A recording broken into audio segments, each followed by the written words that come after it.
Cek, cek.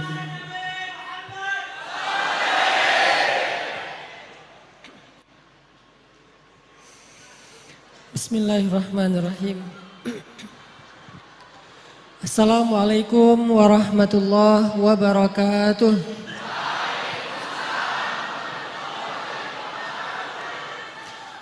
Alhamdulillahi rabbil alamin. Hamdan katsiran tayyiban mubarakan fih kama yuhibbu rabbuna wa yarda.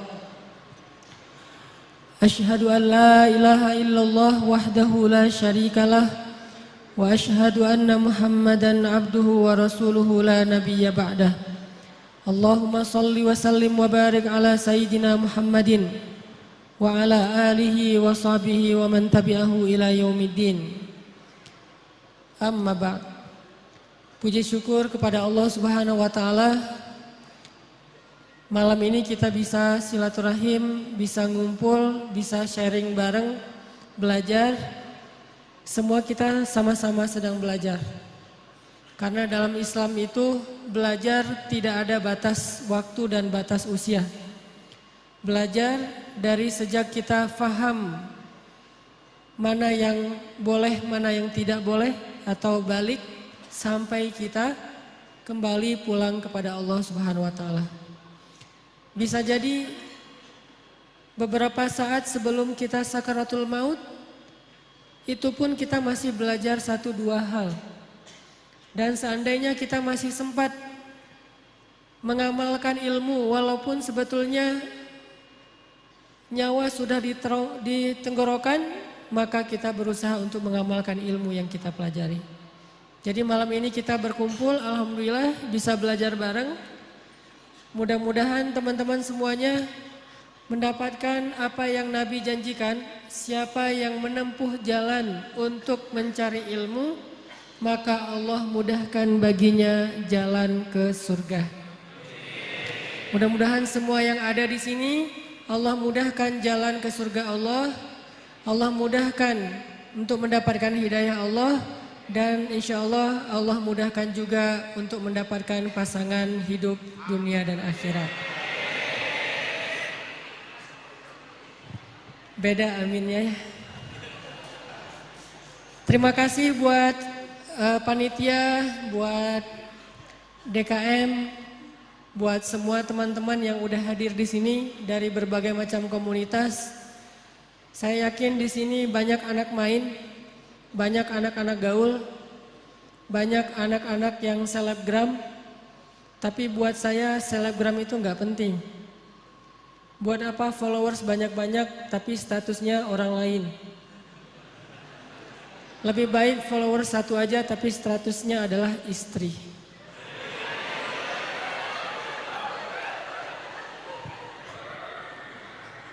Apalagi followersnya 4, istri, anak-anak, takut Sian. Oke teman-teman yang dirahmati Allah Subhanahu wa taala, sharing kita malam ini tentang 1 ayat di dalam Al-Qur'an. Ayat A'udzubillahi minasyaitonirrajim. Bismillahirrahmanirrahim. Laqad kana lakum fi Rasulillahi uswatun hasanah. Ini ayat yang udah populer banget nih. Terutama kalau lagi musim Maulid, pasti ayat yang dibahas adalah laqad kana lakum fi Rasulillahi uswatun hasanah.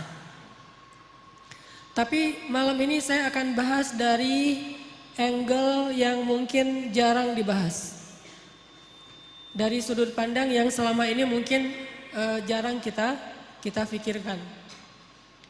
Bahwa ternyata Rasulullah SAW itu teladan beliau bukan hanya dalam urusan kelebihan-kelebihan dan keistimewaan beliau. Tapi Rasulullah SAW juga teladan justru dalam kekurangan dan kekeliruan-kekeliruan beliau. Karena Rasulullah SAW adalah manusia, maka Allah telah mentakdirkan Rasulullah itu tidak selalu tepat, tapi selalu benar. Ini dalam bahasa fikih benar dan tepat itu beda ya. Kalau benar lawannya salah. Kalau tepat lawannya keliru. Kalau benar bahasa Arabnya hak. Kalau salah bahasa Arabnya batil. Kalau tepat bahasa Arabnya shawab. Kalau keliru bahasa Arabnya khata. Apakah Rasulullah selalu benar? Selalu benar. Rasulullah tidak pernah mengajarkan yang batil. Tapi apakah Rasulullah pernah keliru? Pernah. Rasulullah itu berbuat dosa? Tidak. Tapi lupa? Ya. Dan Rasulullah SAW teladan untuk kita bukan cuman ketika beliau tepat. Bahkan beliau teladan untuk kita ketika beliau keliru. Rasulullah SAW bukan cuma teladan buat kita ketika beliau ingat, tapi juga teladan untuk kita ketika beliau lupa. Nah, teladan ketika Nabi keliru, teladan ketika Nabi lupa, ini jarang dibahas. Padahal itu uswatun hasanah juga loh. Uswatun hasanah dari mana? Kalau kita lupa, kalau kita keliru, kalau kita salah, gimana cara kita untuk tetap on the track, tetap diridhoi Allah, tetap Allah maafin kita. Kalau kita salah, kalau kita keliru, kalau kita lupa, kalau kita silap, kalau kita berdosa, caranya adalah kita harus meneladani Nabi ketika Nabi juga berada dalam kondisi yang sama, walaupun tetap Nabi lebih baik daripada kita. Buat saya, laqad kana lakum fi Rasulillahi uswatun hasanah, bukan hanya ketika Nabi SAW sholatnya khusyuk, tapi juga ketika Nabi sholat lupa rakaat.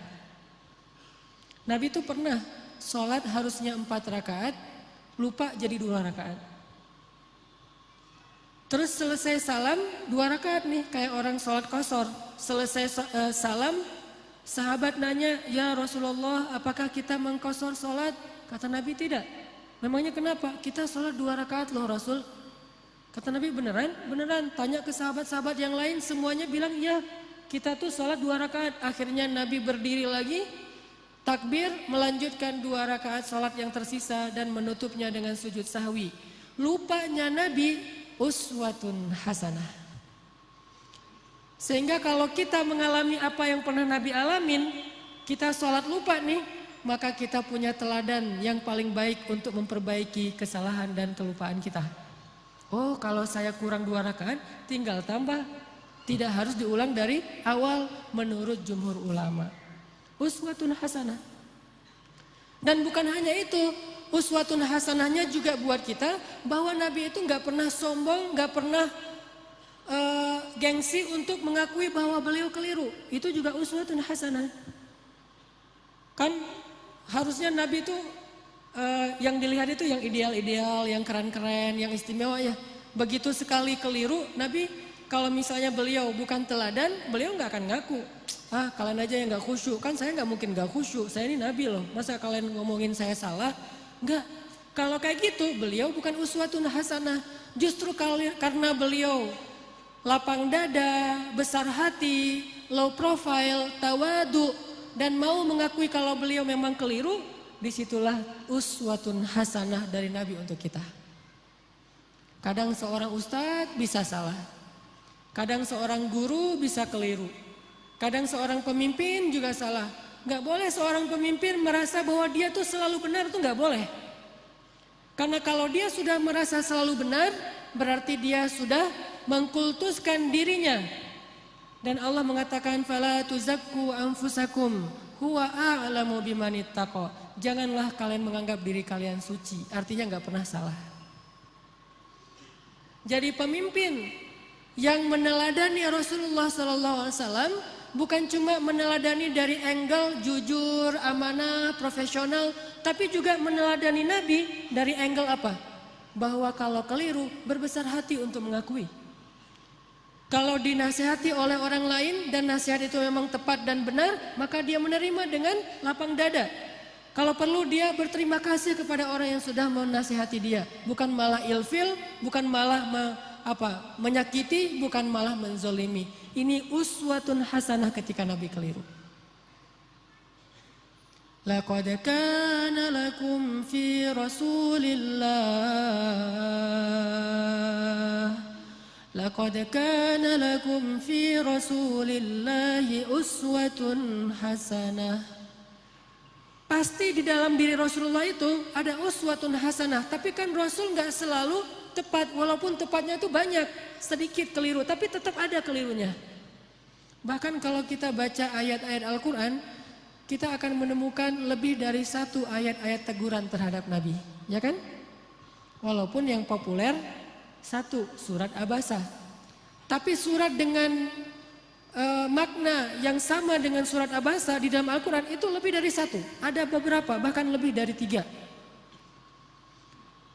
Kenapa kok Nabi sampai kayak gitu? Biar kita bisa meniru Nabi kalau kita melakukan kesalahan. Seorang suami tidak selalu harus benar. Dan tidak perlu merasa gengsi mengakui kalau kali ini yang benar adalah istrinya. Buat yang udah punya istri. Yang belum punya juga belum tentu selalu benar. Kadang yang benar adalah teman kos-kosannya. Kadang yang benar adalah mantannya. Kan gak masalah kan? Kalau ditanya kenapa kalian putus? Gua gak sabar. Jangan, oh dia tuh emang gini-gini. Enggak. Kadang-kadang emang dia yang baik, kita yang waktu itu lagi terbawa emosi. Tapi di balik semua itu emang lebih baik putus mungkin. Supaya mereka mencari yang lebih baik dan lebih halal. Tapi yang pasti teman-teman, kita coba malam ini belajar uswatun hasanah Nabi dalam kondisi ketika Nabi keliru. Dan ini sama sekali bukan ingin menjelek-jelekan Nabi, sebaliknya kita ingin melihat betapa Nabi itu hebat. Justru ketika kita melihat betapa Nabi besar hati, lapang dada, kita akan semakin kagum kepada sosok Rasulullah Sallallahu Alaihi Wasallam. Contoh sholat tadi aja udah dapat 2 uswah, 2 teladan. 1, Nabi besar hati. 2, pelajarannya bahwa oh kalau salah dalam sholat berarti tinggal kita tambah, ditutup dengan sujud sahwi. Ada 3 nih. Yang ketiga pelajarannya dalam kasus itu apa? Ternyata sahabat-sahabat Nabi itu orangnya dewasa. Sahabat-sahabat Nabi itu orangnya mateng, gak gampang pundungan. Nabi sholat kurang 2 rakaat, mereka nggak komen, katanya Nabi sholatnya nggak khusyuk, nggak gitu. Mereka nggak unfollow Nabi. Wah, nggak bener nih postingannya, gue unfollow aja nih. Dan komennya cuman yang deket doang sama Nabi, yang komen yang lain nggak ikut-ikutan komen. Jadi komennya itu komen positif, bukan ngebully Nabi, bukan Nabi mah ternyata sholatnya juga mikir yang lain. Saya kira selama ini udah keren banget, ternyata pencitraan doang. Enggak. Kenapa? Karena mereka followers yang udah mateng. Bukan followers yang labil, yang galau gitu. Sehingga sekali Nabi postingnya agak-agak kurang tepat, mereka pundung fisabilillah. Bayangin kalau sekali Nabi keliru terus pundung, kan berkurang kan umat Islam? Tidak, yang terjadi justru semakin bertambah. Kenapa? Mereka faham Nabi itu wama Muhammadun illa rasulun qad khalat min qablihi rusul. Dia juga seorang makhluk yang diutus oleh Allah.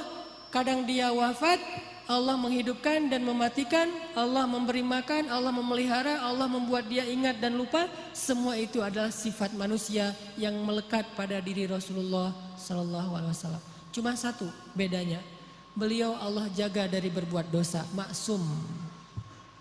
Dijaga dari berbuat dosa. Jadi Nabi itu nggak buat dosa, tapi kalau keliru, ya. Lagian keliru itu bukan dosa sengaja. Cuman lupa, cuman salah faham, cuman ijtihad. Sehingga sahabat ketika Nabi keliru, ya udah easy going aja, tinggal bangun, ngelanjutin.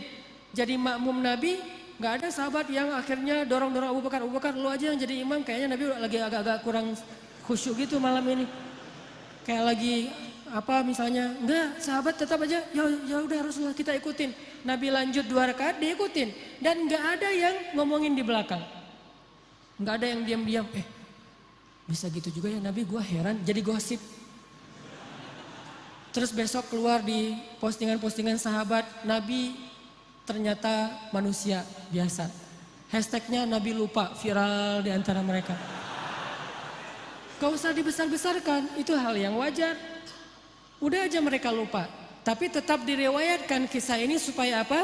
Laqad kana lakum fi Rasulillahi uswatun hasanah. Biar kita bisa niru.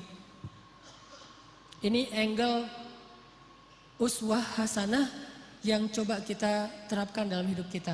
Menyikapi kalau orang lain keliru. Orang lain itu bisa orang tua, orang lain itu bisa guru, orang lain itu bisa teman, orang lain itu bisa pasangan, orang lain itu bisa tetangga, orang lain itu bisa pemimpin, bisa pejabat, bisa siapa aja.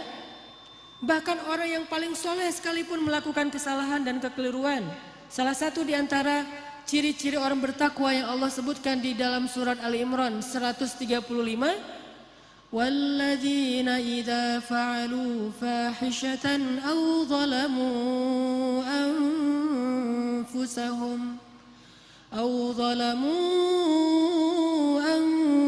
أنفسهم ذكروا الله فاستغفروا لذنوبهم. Orang yang bertakwa, kata Allah, adalah orang-orang yang apabila melakukan kesalahan, menzalimi diri sendiri, atau melakukan fahisyah, dosa sembunyi-sembunyi. Coba.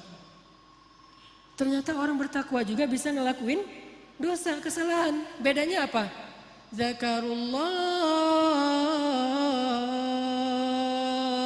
Ketika dia sadar, ketika dia ingat, ketika dia diingatkan oleh orang lain, fastaghfaru lidzunubihim. Buru-buru dia meminta ampun kepada Allah dan tidak lagi melakukan kesalahan itu.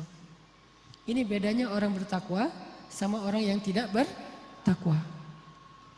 Kalau orang yang tidak bertakwa, salah nggak mau memperbaiki diri.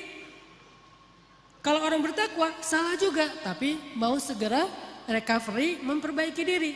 Jadi peluang berbuat salah sama antara orang yang bertakwa dengan yang tidak bertakwa, sama peluangnya.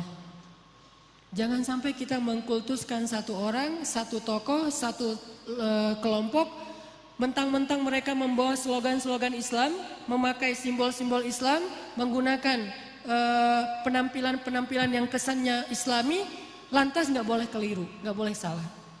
Wah, hijabnya aja yang syar'i, ternyata pemarah misalnya. Ustadz, mending mana tuh? Orang yang sholat tapi masih korupsi daripada orang yang nggak korupsi, orang yang jujur tapi nggak sholat. Kan mending yang jujur, walaupun nggak sholat tapi yang penting dia jujur. Nggak. Orang yang sholat tapi masih korupsi, sholatnya berpahala, korupsinya berdosa. Orang yang jujur tapi nggak sholat, jujurnya berpahala, nggak sholatnya berdosa. Masing-masing mendapatkan sesuai dengan amalnya. Famay ya'mal mithqala dzarratin khairan yarah wa may ya'mal mithqala dzarratin syarran yarah. Jadi nggak ada mending-mendingan. Tinggal nanti hisabnya di sisi Allah aja di akhirat. Apakah ini lebih banyak pahalanya atau ini lebih banyak dosa? Allahu a'lam. Yang jelas kita belajar sekarang gimana meneladani Rasulullah SAW ketika kita salah, ketika kita berbuat dosa, ketika kita keliru, dan juga ketika orang lain yang melakukan kekeliruan dan kesalahan itu. Insyaallah bab ini akan kita coba bedah nanti dalam bentuk kisah-kisah setelah selesai salat Isya insyaallah. Barakallahu li wa lakum. Oh, berarti azan dulu. Ya udah, kita dengar azan dulu, setelah azan nanti kita lanjutkan ya. Nanti salatnya belakangan ya.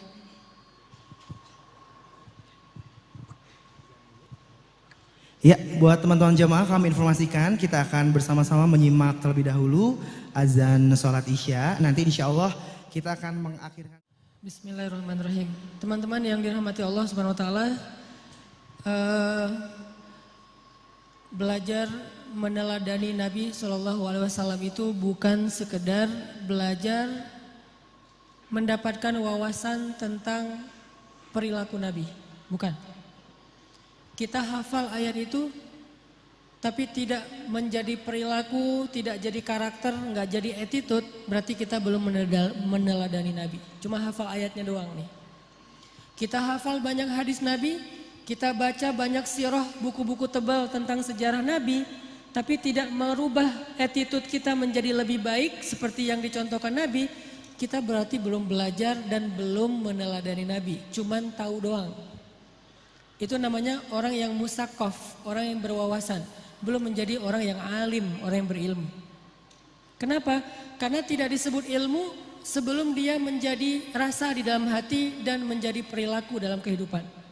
Kalau cuma sekedar wawasan, itu bukan ilmu, itu namanya sakofah, itu namanya wawasan. Makanya malam ini ketika kita belajar uswatun hasanah Nabi SAW, kita coba munculkan tekad dalam diri kita masing-masing. Pokoknya habis dengar sharing malam ini, saya pengen memperbaiki sikap saya di sosmed. Saya pengen memperbaiki sikap saya dengan teman. Saya pengen memperbaiki sikap saya kepada keluarga, terutama orang tua.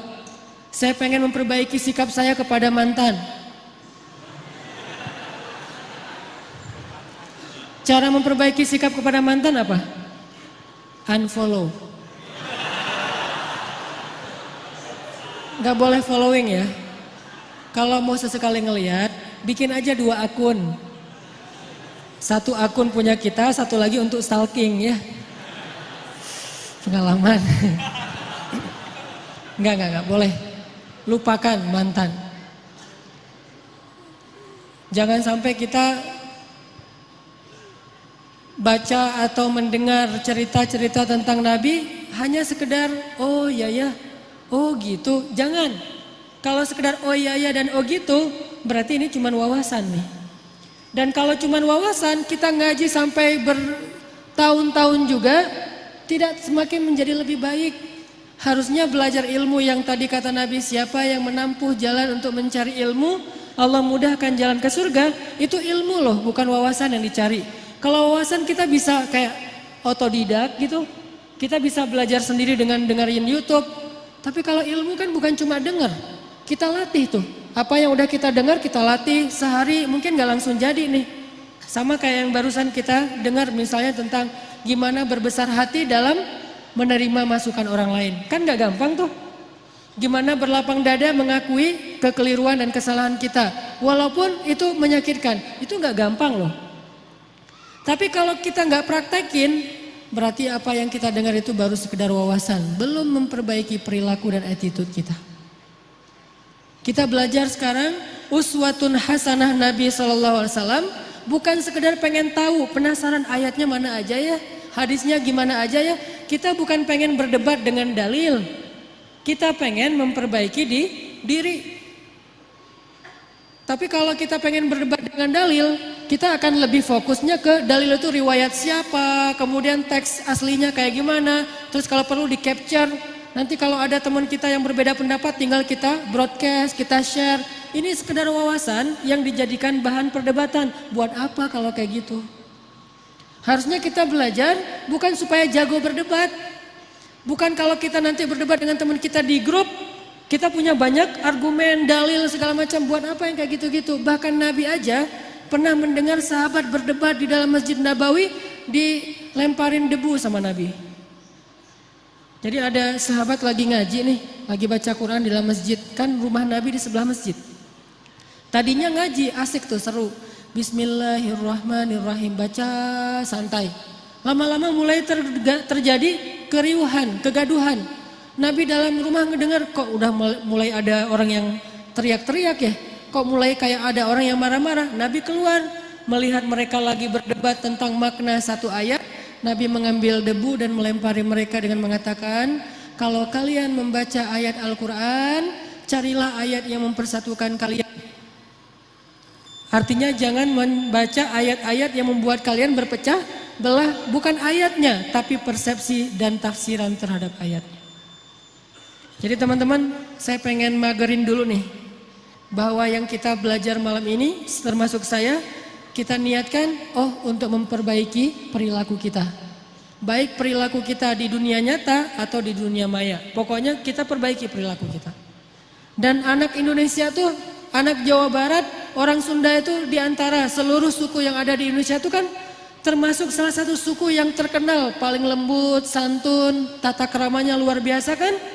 Jangan sampai identitas itu hilang oleh modernitas. Sehingga gara-gara kita hidup di dunia maya, medsos, kita melupakan tradisi nenek moyang kita yang sebetulnya luar biasa. Kenapa tradisi itu harus pindah ke Jepang, harus pindah ke New Zealand, harus pindah ke negeri-negeri yang tidak mengenal agama?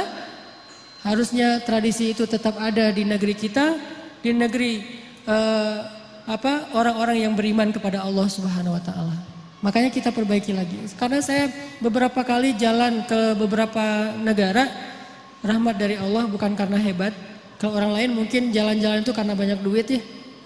Ada yang bahkan sakit kepala dikit jalan ke luar negeri. Di rumah nggak ada bawang ke Singapura ya. Dan kalau saya mah alhamdulillah gratis diundang akhirnya ke luar negeri. Tapi diniatkan juga sekalian belajar, main, termasuk pencitraan ordai gitulah pokoknya. Jalan ke Korea, ke Jepang gitu.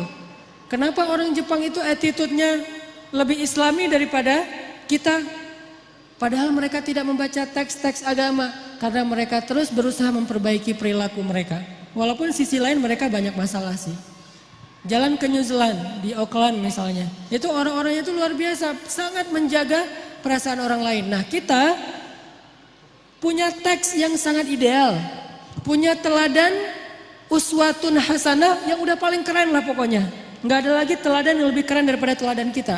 Emang ada manusia yang lebih keren daripada Rasulullah? Nggak ada kan? Rasulullah itu yang paling keren udah tuh. Yang paling teladan terbaik. Kalau teladan kita udah terbaik tapi perilaku kita nggak terbaik, pasti ada masalah dalam kita meneladani Nabi ini.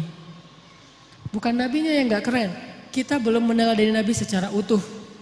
Baru mengambil wawasan-wawasan dari hadis-hadis Nabi SAW. Jadi uswatun hasanah Nabi itu salah satunya dalam keadaan keliru dan menyikapi kekeliruan orang lain. Apa contoh lain bahwa Nabi keliru? Misalnya yang paling terkenal tadi itu surat Abasa. Abasa wa tawalla ja'ahul a'ma. Satu paragraf, setengah surat isinya adalah teguran kepada Nabi, bayangin. Setengah surat isinya teguran kepada Nabi. Bahwa Nabi waktu itu keliru nyuekin seorang sahabat yang datang pengen belajar Islam kepada beliau. Dan kelirunya Nabi bukan karena beliau sombong kepada Abdullah, bukan. Karena beliau berpikir masih banyak waktu untuk Abdullah. Kali ini beliau lagi sibuk ngedakwahin pemuka-pemuka Quraisy. Jadi alasannya make sense juga nih. Alasannya logis menurut saya, nggak ada yang salah. Cuman tetap menurut Allah itu keliru. Sampai bahasa Allah tuh kayak nyindir gitu. Coba terjemahannya. Abasa wa tawalla. Dia bermasa muka dan berpaling. Anja'ahul a'ma, mentang-mentang yang datang kepada dia seorang laki-laki yang buta. Wa ma yudrika la'allahu yazakka. Memangnya kamu tahu, bisa aja dia akan mendapatkan kebaikan dengan belajar.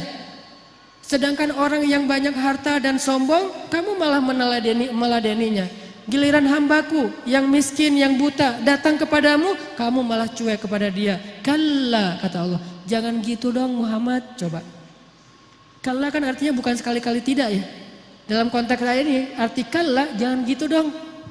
Kalla innaha tadhkirah faman syaa'a dzakarah.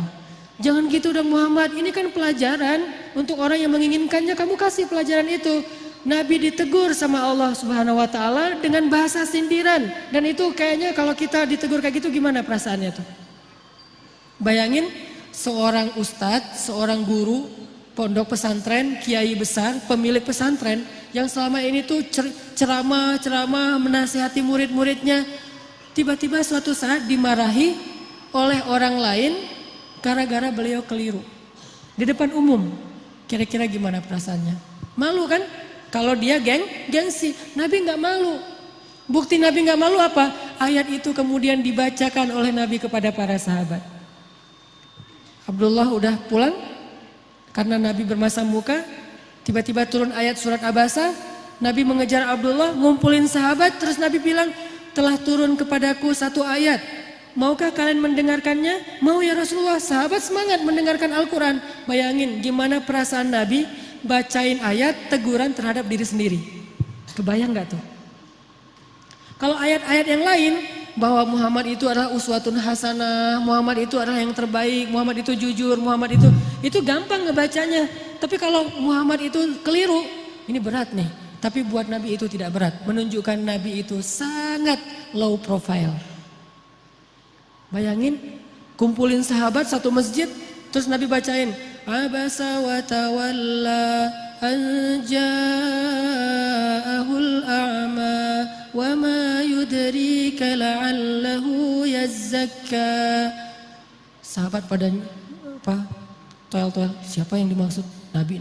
Oh Nabi, pada nggak enak hati kan sahabat juga dengerin. Oh jadi ceritanya Nabi lagi dimarahin Allah. Ya rame di antara sahabat. Nabi bacain ayat tentang diri beliau sendiri lagi ditegur sama Allah. Bahkan ketika seorang sahabat Abdullah bin Umi Maktum datang, Nabi langsung buka sorban. Untung dulu nggak ada kupluk kali ya. Nabi buka sorban, langsung dibentangkan sorbannya. Terus Nabi bilang, selamat datang orang yang karena dia saya ditegur oleh Allah Subhanahu Wa Taala. Ini uswatun hasanah. Selamat datang orang yang karena dia saya ditegur oleh Allah Subhanahu Wa Taala. Lihat betapa besar hati Rasulullah Sallallahu Alaihi Wasallam. Artinya ketika kita keliru dinasihati oleh orang lain, harusnya selain kita memperbaiki diri, kalau kita lebih keren lagi, kita akan bersyukur, berterima kasih. Kalau perlu kita mention dia, alhamdulillah diingatkan, alhamdulillah dikasih tahu, tapi memberitahunya dengan cara-cara yang baik. Ini artinya dalam adegan abasa wa tawalla itu Rasulullah mengajarkan kita gimana kalau kita berada di kondisi yang sama. Istri ngasih tahu kepada kita bahwa kita keliru, makin kita cinta sama dia. Bukan, mama tajasus cari-cari kesalahan papa. Salah aja di mata mama. Apa sih yang benar papa di mata mama? Jangan pundung. Mama perhatian banget sama papa. Oh iya pak, mau lagi yang lain kesalahannya. Oh iya silakan ma. Akhirnya disebutin 100 kesalahan kita. Jadi satu buku, 100 rapor merah suami. Ini menunjukkan Rasulullah itu orangnya sangat low profile, easy going, no hard feeling, dan beliau orang yang sangat lapang dada. Itu surat Abasa. Nanti ada lagi teguran terhadap Nabi di surat yang lain, banyak loh. Termasuk surat At-Tahrim. Ayat pertama lagi tuh. Gara-gara apa? Gara-gara Nabi pengen jaga perasaan Aisyah dan Hafsah. Waktu itu Nabi sering nongkrong di rumah Sofia. Sofia itu istri Nabi yang bedanya sama Aisyah cuma setahun. Aisyah waktu itu 16 tahun, Sofia 17 tahun, baru lulus SMA. Istri Nabi muda nih. Rata-rata istri Nabi kan muda ya, walaupun kalau yang perawan cuma satu, tapi yang lain walaupun janda muda-muda nih. Sofia, Hafsah, Zainab,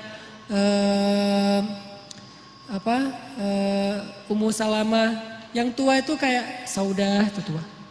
Nah Sofia orang Yahudi yang nikah sama Nabi itu cantiknya luar biasa. Saking cantiknya Aisyah sampai stalking loh akunnya Sofia. Dan itu terjadi, Aisyah benar-benar kepo tuh. Sofia lagi posting apa sih sekarang? Dikepoin sama Aisyah. Cara ngepoinnya gimana? Kalau dulu kisahnya Aisyah diam-diam datang ke rumah Sofia. Pas Sofia lagi ada acara selamatan. Jadi kalau kayak sekarang tuh Sofia lagi posting, Aisyah pura-pura ngeliat nih lagi posting apa sih, lagi snapgram apa, lagi insta story apa nih Sofia. Dilihatin sama Aisyah, biar gak ketahuan Aisyah pakai cadar. Tapi kan Nabi tuh teliti banget, tahu banget mata Aisyah tuh kayak gimana. Sehelai bulu mata Aisyah aja Nabi tahu, saking sayangnya Nabi sama Aisyah. Pakai cadar, cuman kelihatan matanya doang. Datang ke rumah Sofia, Sofia lagi bikin kayak acara di belakang rumah gitu, di garden party gitulah pokoknya. Lagi barbekyuan gitu kan ya, di rumah Sofia. Nah Aisyah datang terus duduk mojok paling belakang. Perhatiin aja, Sofia ini orangnya gimana sih, kok Nabi betah banget sama dia, orangnya emang asik banget. Dilihatin sama Aisyah, oh benar sih Sofia itu orangnya humble. Sofia tuh orangnya tuh enak diajak chit chat gitu. Sofia tuh orangnya tuh nggak ada matinya, terus aja ada tema. Makanya Nabi itu betah banget di sini. Ditambah lagi Sofia itu kolektor madu. Dia tuh banyak ngoleksi madu-madu keren, madu-madu yang dari berbagai macam penjuru bumi gitu. Dikoleksi sama dia. Ini madu dari Yaman, ini madu dari Majalengka, ini madu dari mana gitu kan nih. Dikoleksi sama Sofia. Oh gitu. Aisyah dari jauh merhatiin, bahasa sekarang kepo. Dikepoin akunnya Sofia. Oh Sofia tuh posting madu. Oh Sofia tuh bisa bikin cake. Oh Sofia itu orangnya asik. Oh Sofia tuh seru. Oh Sofia apa. Nah lagi ngepoin Sofia. Nabi dari jauh ngelihat ada cewek kok sendiri banget di belakang mojok. Nabi liatin ternyata Aisyah. Nabi sadar. Oh ada Aisyah. Pas Nabi ngelihat ke arah Aisyah. Aisyah tahu Nabi ngelihat. Aisyah langsung pergi. Pulang dikejar sama Nabi. Terus slow motion gitu. Dikejar sama Nabi. Aisyah pulang, langsung pulang sendiri gitu. Nabi kejar, Aisyah, dipanggil sama Nabi. Aisyah kaget, hah? Nabi ngejar saya. Kan itu penting banget ya buat cewek ya. Merasa didahulukan, merasa diprioritaskan, merasakan. Cewek banget lah pokoknya. Jadi kalian harus ngerti tuh beberapa trik. Jangan cuma bisa ollie dan kickflip gitu. Tapi bisa ngetrik juga buat pasangan. Biar keren. Aisyah pulang, Aisyah kata Nabi dari jauh. Jadi agak-agak kayak drakor-drakor gitulah.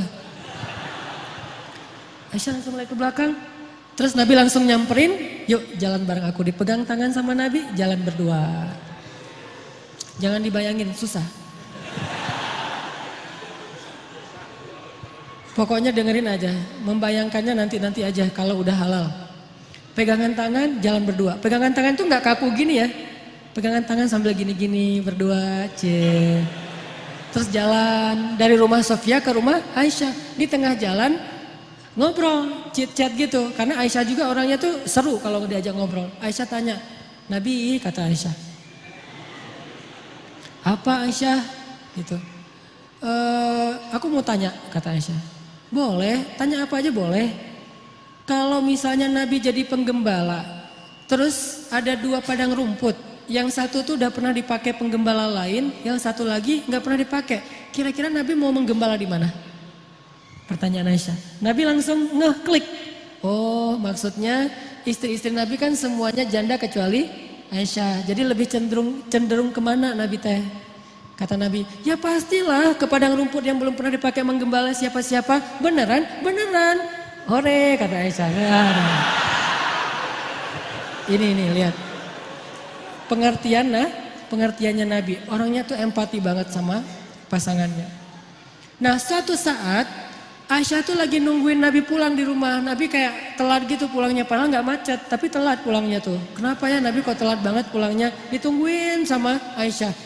Dan Aisyah waktu itu lagi satu geng sama Hafsah, kan Aisyah tuh gengnya Hafsah ya. Istri Nabi itu kan ada 2 geng, geng muda sama geng tua. Emang kayak gitu kata ahli sejarah. Makanya baca sirah, kita akan tahu lebih banyak hal luar biasa tentang Rasulullah. Nah Aisyah lagi berdua nih, lagi nongkrong di rumah Aisyah sama Hafsah. Kamu tahu nggak Nabi di mana? Katanya sih kayaknya Nabi tuh lagi di rumah Sofia gitu. Soalnya tadi aku ngeliat instastorynya Sofia lagi bareng dengan Nabi gitu. Oh lagi di rumah Sofia, ngapain sih di sana? Biasalah, lagi nyoba-nyoba madu gitu kan. Madunya Sofia tuh banyak koleksinya, banyak macamnya. Oh gitu, wah kita harus cari cara nih biar Nabi nggak lagi senang minum madu di rumah Sofia. Tiba-tiba Nabi pulang, Assalamualaikum, Waalaikumsalam. Nabi pulang. Terus pas sampai di rumah, Nabi senyum-senyum ngeliat istri-istrinya berdua lagi pada nongkrong. Lagi ngapain nih berdua? Enggak, lagi santai aja kata Aisyah. Boleh ikutan nggak? Boleh. Terus pas Nabi duduk, Aisyah bilang, ngapain sih lama banget nggak pulang-pulang ditungguin loh dari tadi gitu. Oh maaf, soalnya tadi lagi itu di rumah Sofia. Betah banget sih di rumah dia. Ya gitu mulai nih ya. Betah banget sih di rumah dia. Emang ada apa sih di sana? Makanan enak ya? Dimasakin yang keren gitu ya? Emang dia masakin empal gentong ya? Gitu. Akhirnya Nabi bilang enggak kok, cuma minum madu doang, nggak dimasakin apa-apa. Oh pantesan mulut Nabi tuh nggak enak baunya habis minum madu di rumah Sofia. Udah nggak usah minum madu lagi di sana, nggak enak tuh. Kata Aisyah, kata Nabi, oh gitu, ya udah deh kalau gitu mulai sekarang saya nggak akan minum madu lagi. Aisyah merasa dimenangkan lagi nih. Tuh kan, kalau buat gua Nabi apa aja mau. Madu nggak boleh. Bayangin, cinta Nabi kepada Aisyah sampai yang halal aja beliau haramkan. Walaupun ditegur sama Allah. Jadi seorang suami, saya nggak ngebahas apa hukum rokok ya. Kan ada yang bilang haram, ada yang bilang makruh, terserah deh itu mah ulama. Yang pasti ini bukan hukum rokok, tapi merokok dengan request istri. Gimana tuh? Suaminya tuh perokok banget. Terus kata istri, jangan merokok di depan aku dong, aku nggak tahan nih asapnya. Oh mulai sekarang papa nggak akan ngerokok lagi. Itu kan, jadi saya tuh lebih suka ngambil angle-nya tuh lebih ke perasaan, etika atau akhlak, bukan hukum. Kalau hukum mungkin bisa haram, bisa makruh, itu tergantung mazhab. Tapi kalau etika, kadang karena permintaan istri, jadi nggak jadi ngerokok. Nggak usah ngerokok, yang halal aja nggak jadi tuh. Nabi kan minum madu halal kan, bukan cuma halal, baik lah gitu. Sampai Nabi mengatakan, oh ya udah deh kalau gitu saya nggak akan minum madu lagi. Aisyah senyum-senyum mengarah ke Hafsah. Lihat, Nabi nggak minum madu lagi. Alhamdulillah, udah Aisyah cair, ngobrol ketawa-ketawa, Hafsah pulang. Begitu Hafsah pulang, besoknya turun ayat. Ya ayyuhan nabi, lima tuharrimu ma ahallallahu lak. Wahai Nabi, kenapa engkau mengharamkan apa yang Allah halalkan bagimu, yaitu madu? Hanya gara-gara pengen nyenengin hati istri-istrimu? Ditegur oleh Allah Subhanahu wa taala. Bayangin, Nabi keliru. Gara-gara pengen nyenengin hati Aisyah, beliau mengharamkan apa yang Allah halalkan. Ditegur oleh ayat itu, akhirnya Nabi datang kepada Hafsah, ngejapri. Hafsah, ternyata Allah nggak rela madu itu diharamkan. Saya baru dapat ayat nih, surat At-Tahrim ayat 1, surat 66. Sekarang Maya, ternyata madu itu nggak boleh diharamkan. Tapi jangan bilang-bilang ke Aisyah ya. Kata Hafsah, oh gitu. Kata Nabi, jangan bilang-bilang ke Aisyah. Kenapa? Karena kalau Aisyah tahu, Aisyah terngambek. Kata Nabi ke Hafsah, jangan bilang-bilang ke Aisyah. Ternyata apa? Hafsah malah mengcapture japrian Nabi, di forward ke Aisyah. Di cap.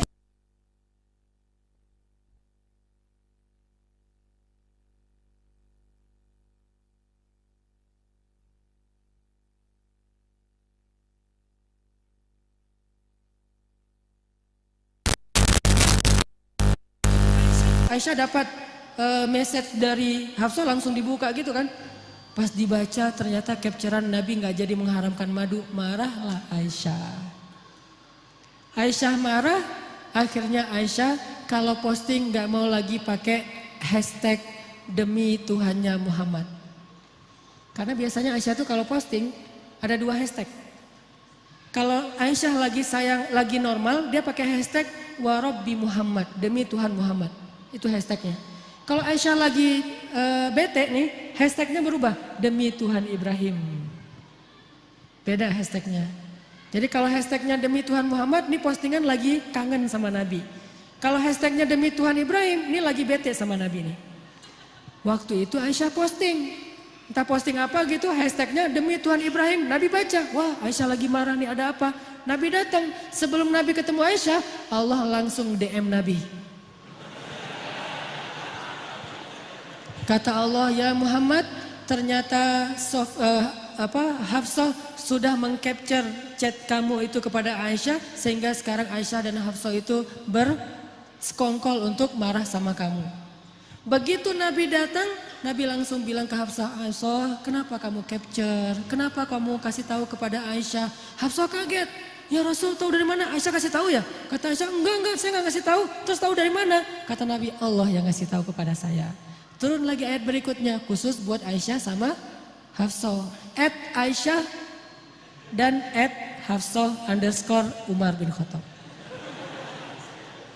Apa captionnya? Wahai istri-istri Nabi, kalau kalian masih terus menyakiti Nabi dan tidak bertaubat dan minta maaf kepada Nabi, maka Allah akan menceraikan kalian dengan Nabi dengan cara baik-baik. Lalu Allah akan menggantikan untuk Nabi istri yang lebih baik dari kalian, lebih solehah dari kalian, lebih cantik dari kalian, dan seterusnya dan seterusnya. Langsung Aisyah dan Hafsah datang kepada Nabi minta maaf dan kemudian selesai urusannya. Pelajarannya apa di sini? Nabi juga kadang-kadang gara-gara ngikutin perasaan keluarganya, istrinya, sampai melakukan kekeliruan. Bukan karena berbuat dosa. Tapi kemudian apakah Nabi mau memperbaiki? Mau memperbaiki. Langsung ngasih tahu kepada Hafsah, aku salah nih, ternyata nggak boleh mengharamkan madu. Nggak ada rasa gengsinya. Itulah uswatun hasanah pada diri Rasulullah. Dan ada yang lebih berat. Teguran Allah kepada Nabi dalam kasus tawanan perang di surat Al-Anfal. Ini lebih berat lagi nih. Ayat 67 nanti cek deh di rumah. Itu ayat teguran dari Allah kepada Nabi gara-gara Nabi keliru dalam mengambil keputusan. Habis selesai perang Badar ada tawanan. Termasuk salah satu tawanan waktu itu Suhel. Suhel itu kayak medsosnya sahabat. Dia tuh selebgram. Ditawan. Terus kan Nabi ini perang pertama nih dalam Islam. Belum tahu ini mau diapain nih tawanan-tawanan perang. Akhirnya Nabi pun bikin FGD gitu. FGD-nya Nabi, Abu Bakar, Umar, dan Ibnu Rawahah. Jadi mereka beberapa orang musyawarah, rapat. Nabi nanya, apa pendapat kalian tentang tawanan perang? Mau diapain? Abu Bakar angkat tangan. Menurut saya ya Rasul, kata Abu Bakar, kita tebus. Kalau keluarganya orang kaya, maka keluarganya menebus dengan harta. Kalau keluarganya orang miskin, maka ditebus dengan seorang laki-laki yang bisa baca tulis dan mengajarkan putra-putri kita baca tulis di Madinah. Ini kan produktif ya, ide yang bagus nih. Oh gitu. Umar bilang, saya nggak setuju. Terus apa pendapat kamu? Ya Rasulullah, mereka itu musuh-musuh Allah. Jangan dibiarkan mereka hidup, kita bunuh. Hukuman mati, karena ini masih dalam hukum militer, hukum perang. Maka tawanan perang dibunuh ya Rasul. Tidak ada kesempatan buat musuh-musuh Allah hari ini ya Rasulullah. Nabi senyum-senyum. Terus Ibnu Rawahah, menurut saya ya Rasulullah, apa Ibnu Rawahah? Kita gali parit, kita masukin mereka ke dalamnya, lalu kita bakar mereka hidup-hidup. Tapi jangan menjudge Ibnu Rawahah ya, karena Ibnu Rawahah ini punya cerita panjang di Mekah kayak gimana. Gimana dia tuh luar biasa disakiti, jadi wajar kalau orang emosional. Akhirnya Rasulullah komen. Kata Rasulullah, sesungguhnya Allah menjadikan hati seseorang itu lebih lembut daripada agar-agar. Atau lebih lembut daripada kayak yoghurt gitu. Susu yang dikentelin. Dan sesungguhnya Allah menjadikan hati seseorang kadang lebih keras daripada batu. Engkau wahai Abu Bakar, kata Rasulullah, engkau itu seperti Ibrahim. Engkau wahai Umar, engkau itu seperti Musa. Engkau itu seperti Nuh. Sedangkan Abu Bakar, engkau seperti Ibrahim, seperti Isa.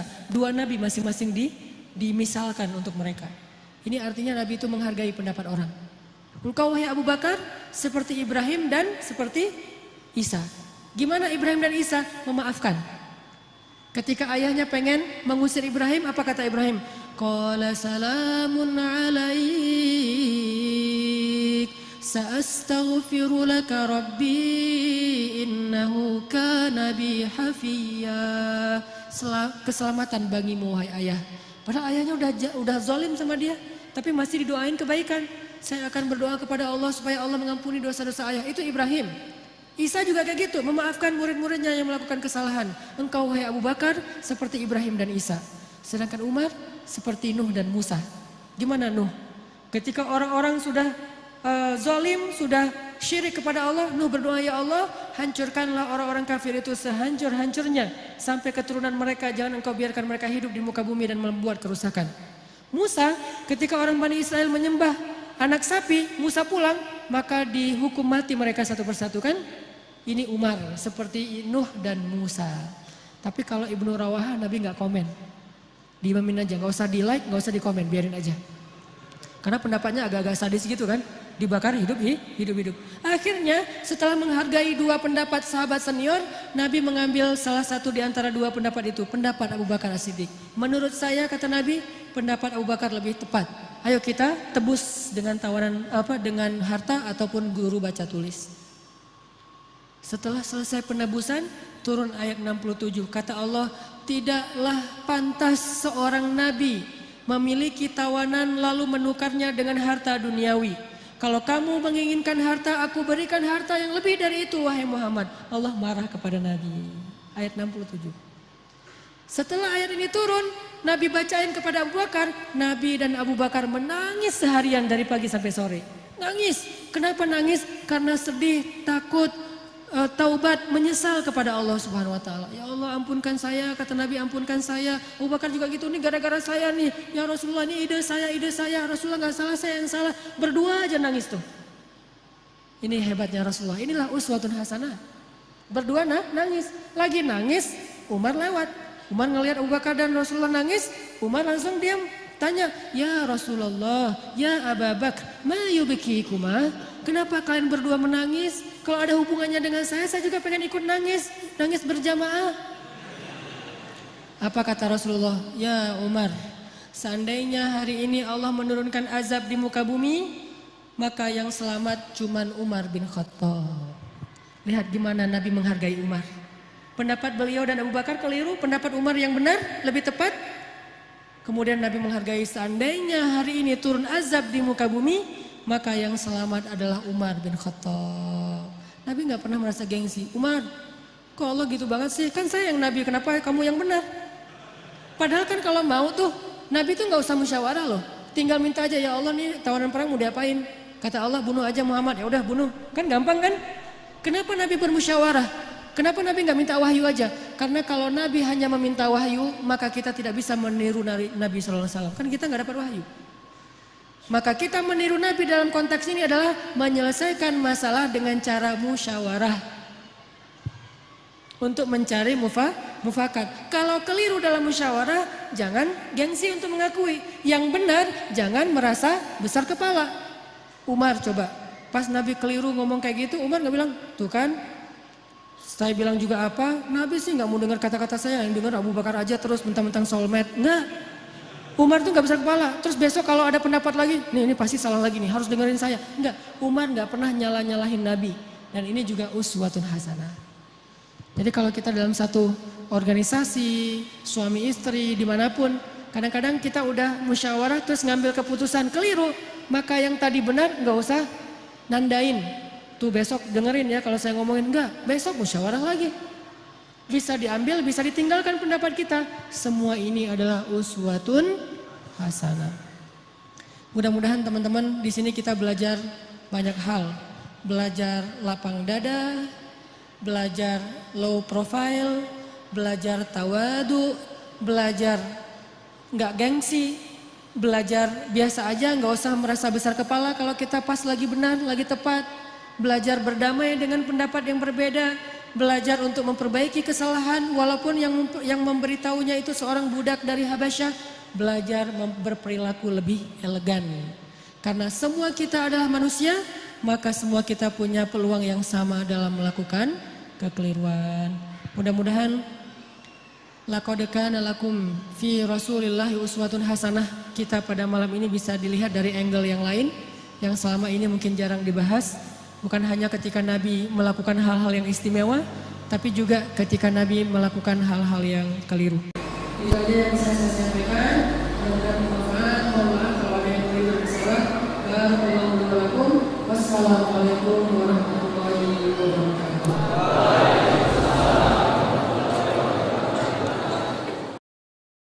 La ilaha illallah Muhammadun Rasulullah عليه صلاة الله وآله والأحبة